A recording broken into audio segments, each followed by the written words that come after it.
여러분, 여호와 이레가 땅 이름이래요. 여러분 아셨어요? 우리가 살고 있는 광주가 여기 이름이잖아요. 그런 것처럼 여호와 이레가 땅 이름이랍니다. 14절 말씀에 아브라함이 그 땅 이름을 여호와 이레라 하였으므로 오늘날까지 사람들이 이르기를 여호와의 산에서 준비되리라 하더라. 이렇게 기록이 되어 있습니다. 말씀을 천천히 읽어보면 희미하게 알고 있던 그런 내용들이 문득 새롭게 다가오기도 합니다. 여호와 이레 하면 하나님께서 우리를 위해 준비해 주시는 그러한 하나님 이렇게 알고 있는데 그것이 땅 이름이라고 하니 조금 다른 느낌으로 다가옵니다. 우리가 살고 있는 곳 광주라는 이름은 어떻게 쓰여졌을까 해서 궁금해서 찾아봤습니다. 그랬더니 고려말 우왕 때에 광주천에 홍수가 나서 그 홍수 피해를 막기 위해서 섬을 만들고 그 가운데 정자를 지었는데 그 정자 이름이 석서정이랍니다. 그때 고려말 충신 모근 2세기 와서 그 정자에 대한 축사를 지었는데 광지주리 이렇게 적었습니다. 그래서 그때부터 광주라고 하는 이름이 생겨났다고 합니다. 그러나 예수님을 믿는 우리에게 더 의미 깊은 뜻은 다석 유용모 선생님께서 맨발의 성자로 알려진 이연필 선생님과 또 동광원 수도자들, 예수님을 믿는 그러한 사람들로 인해서 광주는 빛골이야, 빛이 있어야 돼 라고 말을 하면서 이 별명이 더 유명해졌습니다. 이 빛골이 예수님의 빛을 발하고 또 1980년 5월 18일에 민주주의의 아이콘이 된 것처럼 이제 다시 한번 혼란스러운 전국에서 민주주의를 일으켜 세우는 빛의 고울이 되기를 소망합니다. 본문으로 돌아가서 아브라함이 하나님을 경험하고 그 땅 이름을 여호와 이레라고 지은 것처럼 우리는 각자 하나님을 경험하고 하나님에 대한 이미지를 가지고 있습니다. 여러분에게 하나님은 어떤 분이십니까? 여호와 니시, 하나님은 승리하신다. 또 여호와 라파, 하나님은 치료하신다. 간절히 하나님께서 내 연약한 부분들을 치료하기를 원하시는 그런 분에게는 하나님의 치료하심에 대해서 깊이 생각하시게 될 것입니다. 여호와 샬롬, 평화의 하나님, 하나님께서 우리 가운데 평화로 함께 하시기를 바랍니다. 여호와 삼마, 임재하시는 하나님, 늘 내가 어디를 가든지 함께 해주시는 그러한 하나님을 또한 경험하기를 원합니다. 야훼란 에흐예 아쉐르 에흐예라고 하는 이 글자들이 모여서 된 그러한 하나님의 이름입니다. 모세가 하나님께 하나님의 성호를 묻자 하나님께서 그렇게 대답해 주십니다. 우리말로 쉽게 표현하면 나는 나다라는 그런 뜻입니다. 조금 더 자세히 풀어서 설명을 드리면 과거에 있었던 나고 현재에도 있는 나고 앞으로도 있을 나다 하는 그러한 뜻입니다. 즉 무채색 또는 투명한 색이 가장 많은 것을 담고 있는 것처럼 또 하얀 백색 도화지에 많은 그림을 그릴 수 있는 것처럼 이와 같은 이름은 하나님의 여러 가지 담을 수 없는 많은 속성들을 담을 수 있는 그러한 이름이 되는 것 같습니다. 또 하나님의 이름 엘샤다이, 전능자 하나님, 우리에게 전능하신 하나님으로 우리에게 약속해 주시면 그 약속을 계획하시고 이루시는 그러한 하나님의 이름입니다. 또 엘로힘, 신들 중에서 최고의 신이라고 뜻하는 그러한 이름입니다. 그래서 그 엘로힘에서 따와서 이렇게 부릅니다. 엘로헤 이스라엘, 이스라엘의 하나님. 이스라엘의 하나님은 또한 이스라엘만의 하나님은 아니죠. 그렇다면 한민족의 하나님도 되는 것입니다. 우리가 하나님을 믿을 때에 우리의 하나님으로 우리는 믿을 수가 있습니다. 그래서 아브라함은 아브라함이 경험한 하나님을 믿었고, 또 사라는 사라가 경험한 하나님을 믿었습니다. 엘로헤 아브라함, 아브라함의 하나님, 또 엘로헤 사라의 하나님. 아브라함의 하나님은 약속하신 것을 이루시는 하나님이셨고, 또 사라의 하나님은 사라를 웃게 하시는 그러한 하나님이셨습니다. 이렇게 다양한 이름으로 경험되는 하나님, 여러분은 어떤 하나님을 경험하고 또 하나님을 어떻게 부르고 계십니까? 이것은 하나님과 내가 어떤 관계에 있는지 보여주는 중요한 그러한 이름입니다. 여호와 니시, 승리하게 하시는 하나님, 여호와 라파, 치료하시는 하나님. 하나님께서 우리 서림교회 가운데 연약한 지체들을 치료해 주시기를 원합니다. 어려움 가운데 있는 성도들 하나님의 힘으로 승리하기를 원합니다. 우리는 동일하게 하나님의 백성입니다. 다른 말로 성도라고 부릅니다. 성도의 본분이 무엇입니까? 하나님을 즐거워하고 하나님을 영화롭게 하는 것입니다. 성도를 히브리어로 카도시, 즉 거룩하다, 거룩한 백성이다 라고 합니다. 히브리 민족이 처음부터 하나님의 거룩한 백성이 된 것은 아닙니다.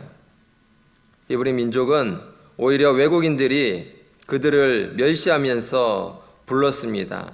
그래서 이브리오트 이렇게 불렀습니다. 이브리오트 이렇게 하니까 별로 기분이 어감이 좋지 않지요. 사회적으로 신분이 낮은 그런 노예 같은 그런 사람들을 비아냥거리면서 이렇게 이브리오트 이렇게 불렀습니다. 반면에 하비루라고 하는 말은 이스라엘 백성들이 우린 강 건너온 사람들이야. 우리 요즘에 얼마 전에 강남 스타일 이렇게 얘기를 했죠. 예, 우리는 강 건너온 사람들이야. 하비루 하면서 자기 사람들은 가나안 족속들 너희들하고는 달라, 블레셋 너희들하고는 달라 하면서 뽐내면서 부르는 그러한 말이었습니다. 우리는 자신을 바라볼 때 어떻습니까? 혹여나 열등감과 우월감 사이에서 중심을 잡지 못하고 오락가락하고 있지는 않습니까? 우리 자신만을 바라볼 때에 나보다 조금 더 나은 사람하고 비교하면 열등감에 빠지게 되고, 또 나보다 못한 사람하고 비교하게 되면 울증해져서 쉽게 교만의 유혹에 빠지게 되는 것입니다. 하나님을 바라보고 하나님을 경험할 때에 우리는 올바른 중심을 바로 잡을 수가 있는 것입니다. 나는 하나님을 어떻게 부르고 또 어떻게 경험하고 있는가? 하나님은 나를 어떻게 바라보고 계시는가? 하나님께서 나를 바라보고 계시는 그러한 시선으로 나를 바라볼 때에 올바른 중심을 잡을 수가 있습니다. 그래서 다시 한번 아브라함이 경험했던 하나님, 그 땅 이름 여호와 이레로 돌아가 봅니다. 아니, 조금만 더 거슬러 올라가서 사라가 경험했던 하나님으로부터 살펴보기 원합니다. 사라는 하나님을 웃게 하시는 하나님이라 고백합니다. 창세기 21장 1절부터 6절까지 말씀을 같이 읽어보겠습니다. 여호와께서 말씀하신 대로 사라를 돌보셨고, 여호와께서 말씀하신 대로 사라에게 행하셨으므로 사라가 임신하고 하나님이 말씀하신 시기가 되어 노년의 아브라함에게 아들을 낳으니, 아브라함이 그에게 태어난 아들 곧 사라가 자기에게 낳은 아들을 이름하여 이삭이라 하였고, 그 아들 이삭이 난 지 8일 만에 그가 하나님이 명령하신 대로 할례를 행하였더라. 아브라함이 그의 아들 이삭이 그에게 태어날 때에 100세라. 사라가 이르되 하나님이 나를 웃게 하시니 듣는 자가 다 나와 함께 웃으리로다. 아멘. 엘로헤 사라의 하나님, 나를 웃게 하시는 하나님. 사라는 아들을 얻어서 기쁨이 가득한 그러한 얼굴로 웃었습니다. 그리고 아들 이름도 웃음이라 지었습니다. 아들 이름이 이삭이죠. 히브리어로는 이츠학, 웃다 하는 그런 뜻입니다. 한국식으로 표현하면 웃음이라고, 조금 다른 말로 하면 미소라고 그렇게 지을 수도 있겠습니다. 그리고 그렇게 웃게 하시는 하나님을 노래합니다. 하나님이 나를 웃게 하시니 듣는 자가 다 나와 함께 웃으리로다. 본래 사라는 처음부터 탁월한 믿음을 가지고 있어서 웃게 된 것이 아닙니다. 사라는 하나님을 비웃었었습니다. 창세기 18장 11절부터 15절까지의 말씀입니다. 아브람과 사라는 나이가 많아 늙었고 사라에게는 여성의 생리가 끊어졌는지라. 사라가 속으로 웃고 이르되 내가 노쇠하였고 내 주인도 늙었으니 내게 무슨 즐거움이 있으리요. 여호와께서 아브람에게 이르시되 사라가 왜 웃으며 이르기를 내가 늙었거늘 어떻게 아들을 낳으리요 하느냐. 여호와께 능하지 못한 일이 있겠느냐. 기한이 이를 때에 내가 내게로 돌아오리니 사라에게 아들이 있으리라. 사라가 두려워서 부인하여 이르되 내가 웃지 아니하였나이다. 이르시되 아니라 내가 웃었느니라.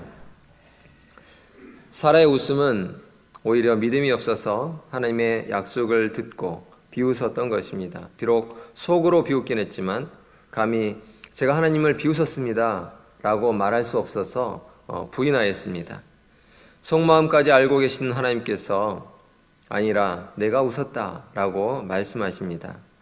그리고 하나님은 비웃었던 사라를 기쁨에 가득 찬 얼굴로 웃게 해주십니다. 하나님 참 멋지지 않으십니까? 하나님을 찬양합니다. 할렐루야. 땅 이름 여호와 이레. 보고 계시는 하나님, 사라와 달리 아브라함은 정말 대단한 믿음의 조상답게 하나님의 말씀에 즉시 순종하여 이른 아침부터 서두르기 시작합니다. 왜냐하면 아들을 주시겠다던 하나님의 약속을 실제로 경험하였고 또 하나님께서 이렇게 말씀하시기 때문입니다. 창세기 22장 2절 말씀, 여호와께서 이르시되 내 아들 내 사랑하는 독자 이삭을 데리고 모리아 땅으로 가서 내가 내게 일러준 한 산 거기서 그를 번제로 드리라. 우리는 이제 사라가 경험했던 하나님뿐만이 아니라 아브라함이 경험했던 하나님을 찾아서 우리도 즉시 순종하면서 나서기 원합니다. 하나님은 아브라함에게 후손에 대해서 너의 후손이 하늘의 별처럼 많아질 것이다 약속하셨었습니다. 그런데 지금 이 명령을 눈으로 봤을 때는 마치 그 약속을 파기하는 것처럼 그렇게 보입니다. 왜냐하면 아이가 한 명이라도 있다면 가능성이 있지만 한 명조차 없어진 때에 그 이루어질 가능성은 0%이기 때문입니다. 그러나 아브라함은 하나님께서 말씀하신 대로 그대로 즉시 순종합니다. 어떻게 아브라함은 하나님께서 하라는 대로 할 수 있었을까요? 약속을 하시고 또 약속을 성취하시는 분이 하나님이지 아브라함이 아니었습니다. 아브라함은 하나님께서 이루시리라, 내가 전혀 아이를 가질 수 없는 그런 상황 가운데서도 아이를 갖게 해주셨으니 또한 하나님께서 그 약속을 이루실 것이다. 나의 후손이 하늘의 별처럼 많아질 것이라는 하나님의 약속, 하나님이 이루시기를 믿고 있었습니다. 하나님은 때로는 우리를 벼랑 끝으로 인도하십니다. 그 끝에서 잠잠히 하나님 되심을 가르쳐 주십니다. 혹시 내가 지금 벼랑 끝에 서 있지는 않습니까? 혹여나 벼랑 끝으로 내몰리고 계시지는 않습니까? 우리는 아브라함에게서 힌트를 얻을 수가 있습니다. 하나님께서 계획하셨으니 하나님께서 이루실 줄을 믿습니다. 창세기 22장 2절 말씀에 너는 사랑하는 내 아들 외아들 이삭을 데리고 그를 나에게 제물로 바치라. 사실 아들을 제물로 바치는 이 풍습은 하나님을 믿는 이 믿음 가운데는 없는 그러한 풍습입니다. 도리어 가나안 땅에 있었던 우상 숭배의 의식입니다. 평소 하나님답지 않으십니다.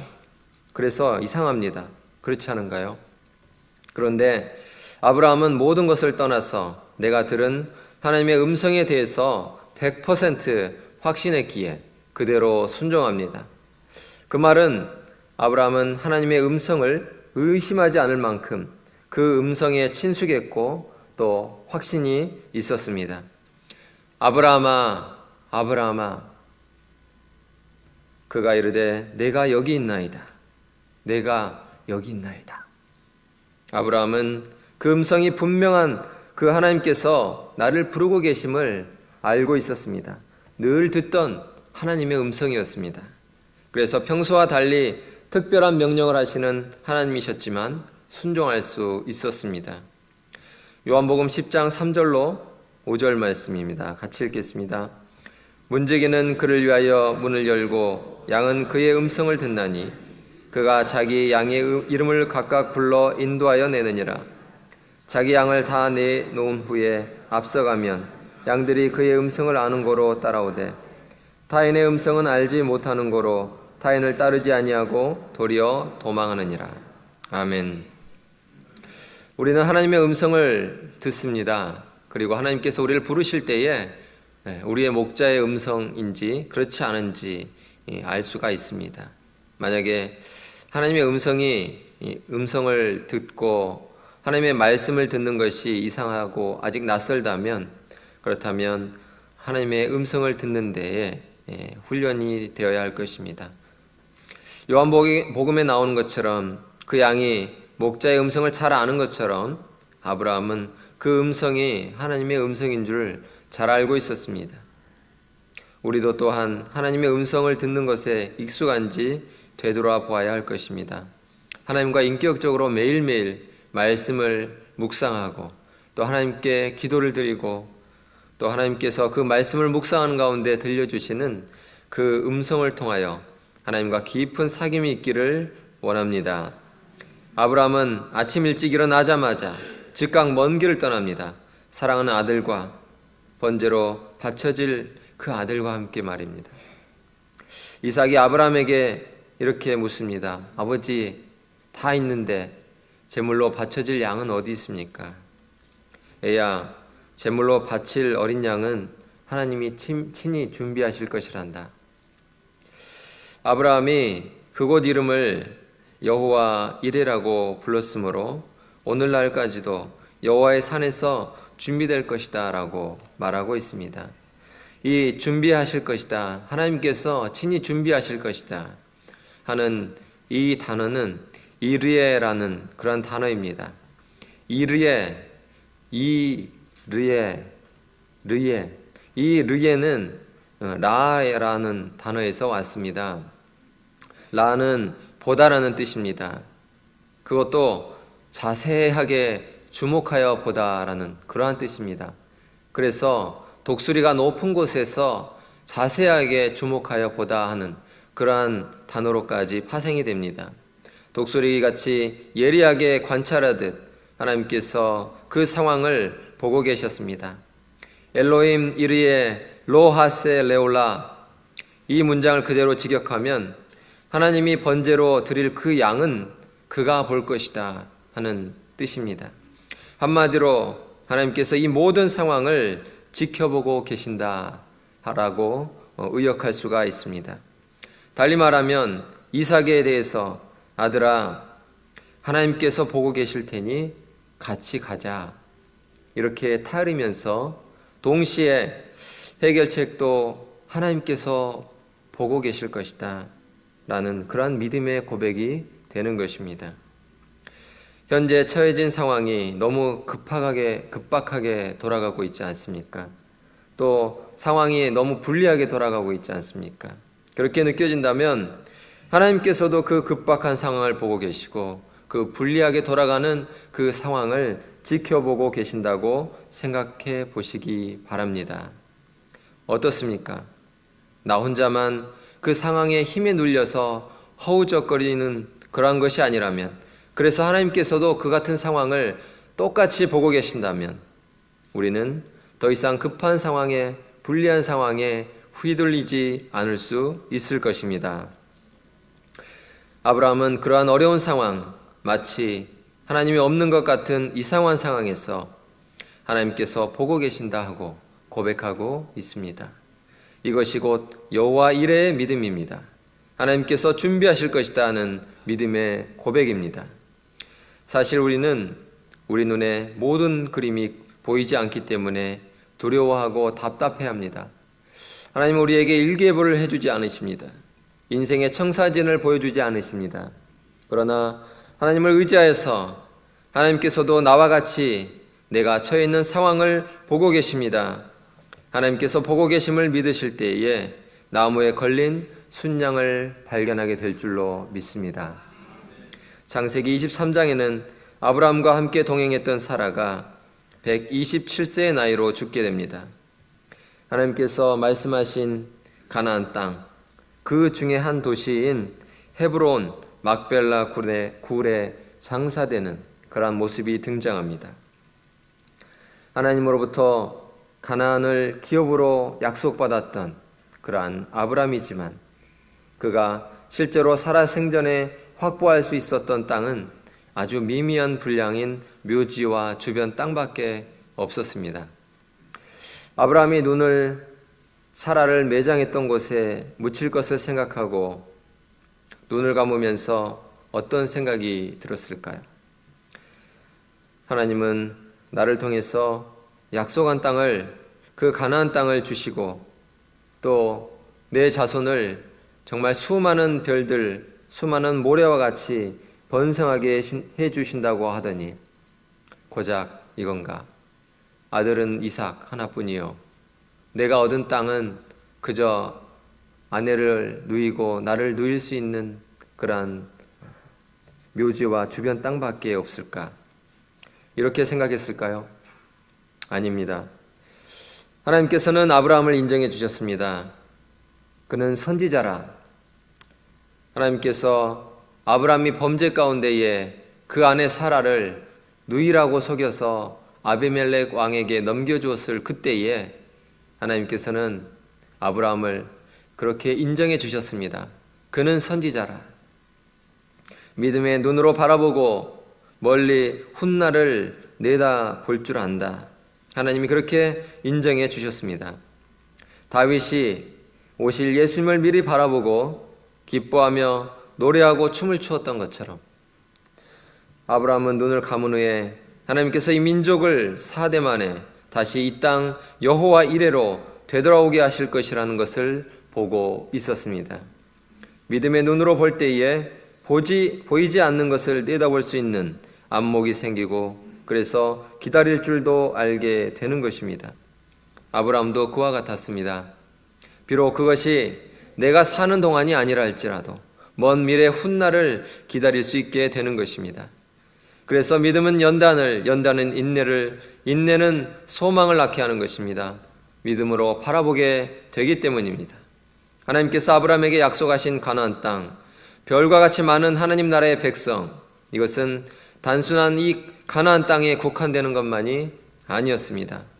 전 세계 수천 년을 걸쳐서 전 세대에 일어나게 될 하나님 나라의 백성들, 더 크고 더 영원한 우주적인 하나님 나라까지도 포함되고 있는 것이었습니다.